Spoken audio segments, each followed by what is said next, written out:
Assalamualaikum warahmatullahi wabarakatuh. Waalaikumsalam warahmatullahi wabarakatuh. Salam nama budaya, salam kebajikan, salam sejahtera bagi kita semua. Sebelumnya, terima kasih kepada dosen pengampu mata kuliah pendidikan anti korupsi, Bapak Yuyu Saputra, SPD MPD. Dan terima kasih juga kepada rekan-rekan semua yang berkenan untuk hadir mengikuti rangkaian acara dari awal sampai akhir. Baik, Transparansi Internasional Indonesia atau TII mengungkapkan indeks persepsi korupsi atau IPK Indonesia tahun 2020 berada di skor 37, turun sebanyak 3 poin dari tahun sebelumnya. Hal ini menyebabkan Indonesia berada di peringkat 102 dari 180 negara terkorupsi di dunia. Tentunya ini merupakan pencapaian yang tidak bagus untuk Indonesia, sehingga perlu upaya untuk mencegahnya. Nah, hal ini sangat berkaitan dan relevan dengan materi yang akan kami bawa pada kesempatan kali ini, yaitu mengenai Instrumen Nasional Pencegahan Korupsi. Maka dari itu, saya sebagai moderator bersama dengan rekan-rekan saya dari anggota 3 yang bernama Perkenalkan, nama saya Dina Putri. Perkenalkan, nama saya Bunda Taunana. Perkenalkan, nama saya Siti Rohma Fauzia. Perkenalkan, nama saya Gitse Zahira. Perkenalkan, nama saya Muhammad Bisa Jamil. Perkenalkan, nama saya Muhammad Fadil Mabab. Perkenalkan, nama saya Pak Mari. Perkenalkan, nama saya Siti Dewi. dan saya Deden dari Fauji. Di sini kami akan membawakan materi mengenai Instrumen Nasional Pencegahan Korupsi. Mohon perhatiannya.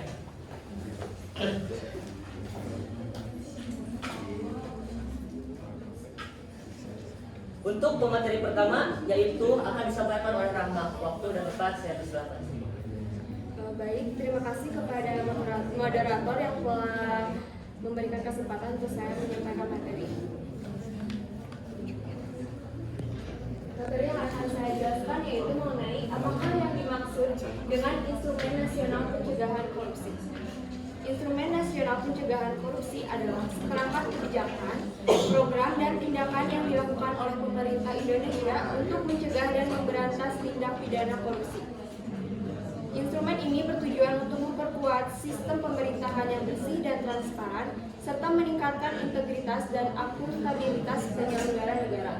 Berikut adalah beberapa instrumen nasional pencegahan korupsi di Indonesia yang nanti akan dijabarkan oleh pemateri-pemateri selanjutnya.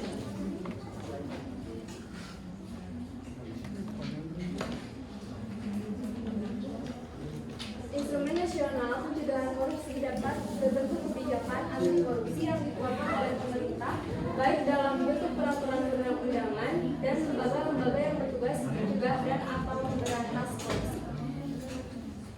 Sekian materi dari saya.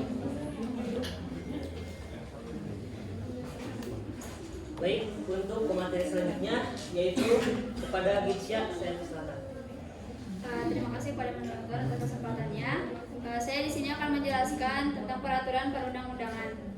Yang pertama, Undang-Undang Dasar 1945 serta amandemen 1, 2, 3, dan 4, terutama pasal 7A dan 7B yang mengatur tentang Presiden Republik Indonesia dan Wakil Presiden Republik Indonesia dapat diberhentikan dari tugas dan kedudukannya dengan salah satu alasannya melakukan tindak pidana korupsi dan penyuapan. Yang kedua, ada ketetapan TAP MPR. Ketetapan MPR Republik Indonesia nomor 11 MPR 1998 tentang penyelenggara negara yang bersih dan bebas korupsi, kolusi, dan nepotisme. Yang ketiga, ada undang-undang. Yang pertama, Undang-Undang Nomor 28 Tahun 1998 tentang penyelenggaraan negara yang bersih dan bebas dari korupsi, kolusi, dan nepotisme. Yang kedua, ada Undang-Undang Nomor 31 Tahun 1999 tentang pemberantasan tindak pidana korupsi. Yang Undang-Undang Nomor 30 Tahun 2002 tentang Komisi Pemberantasan Tindak Pidana Korupsi. Yang ketiga, Undang-Undang Nomor 15 Tahun 2004 tentang pemeriksaan pengelolaan dan tanggung jawab keuangan negara. Yang keempat, Undang-Undang Nomor 33 Tahun 2004 tentang perimbangan keuangan antara pemerintah pusat dan pemerintah daerah. Dan yang kelima, ada Undang-Undang Nomor 7 Tahun 2006 tentang pengesahan Nation Convention Against Corruption.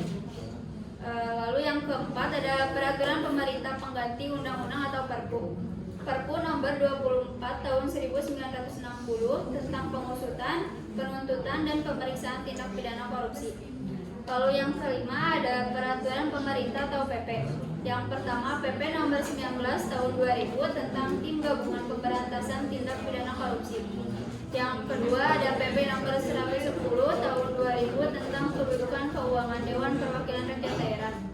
Lalu yang ketiga ada PP nomor 57 tahun 2003 tentang tata cara perlindungan khusus bagi pelapor dan saksi tindak pidana pencucian uang.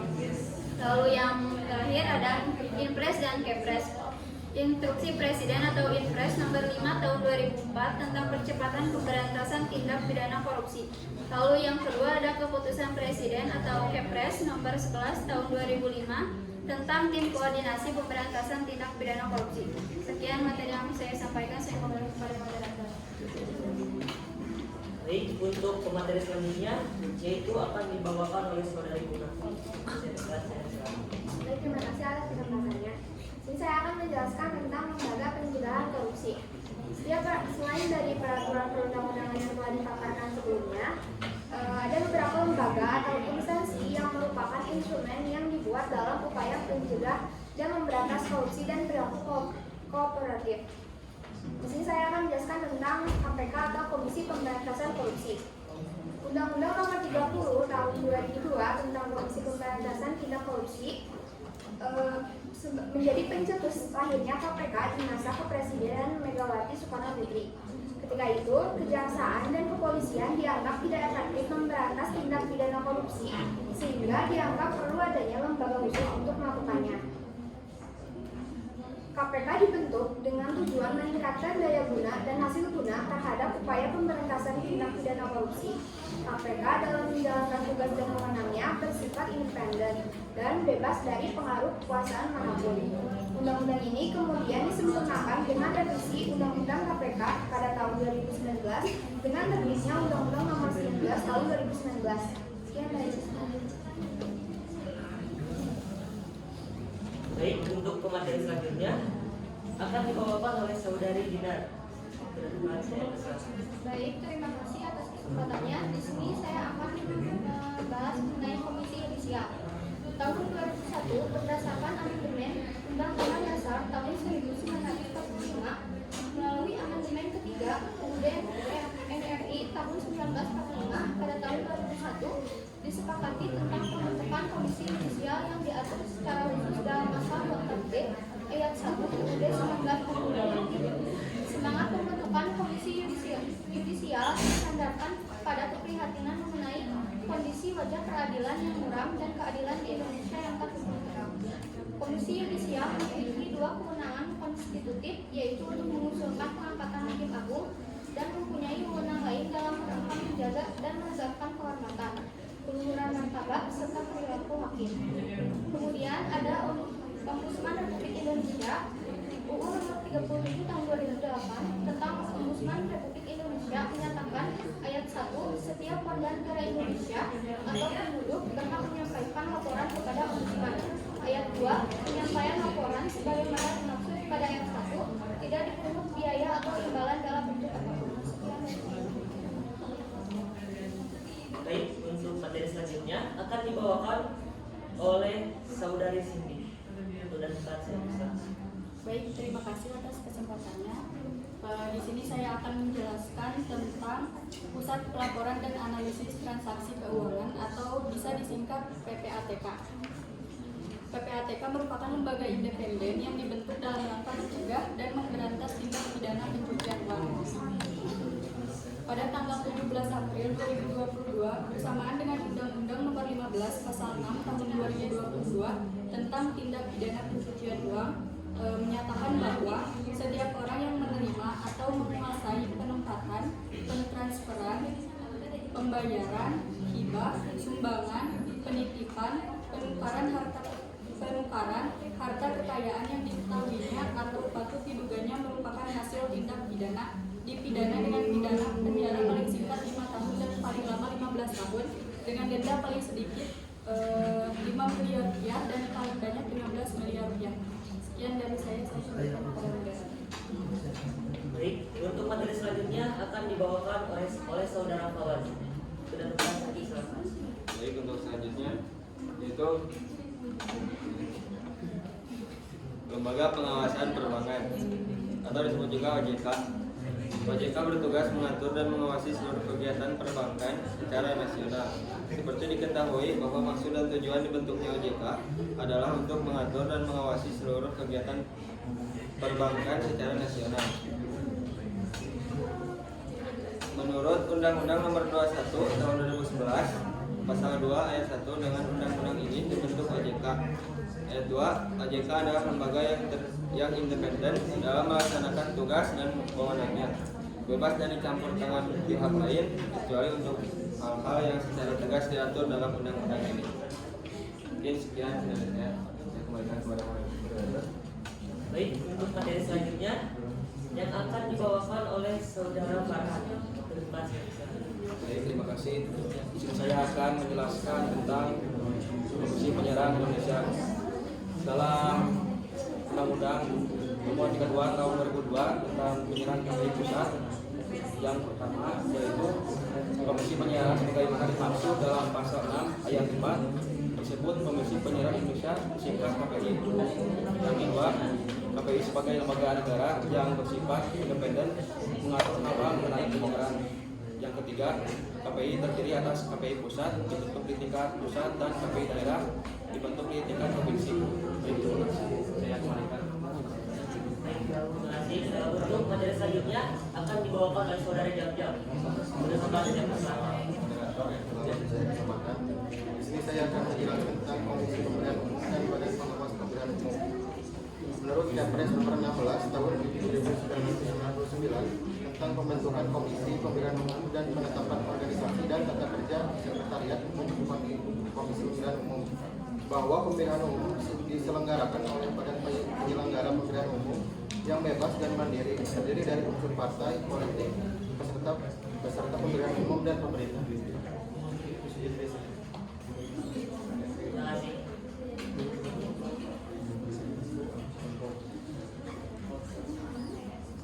Baik, karena sesi pematerian sudah selesai, maka di sini saya akan membuka sesi tanya jawab untuk satu penanya saja.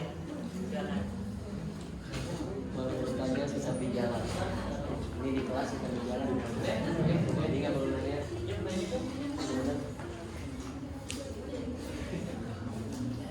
Silakan.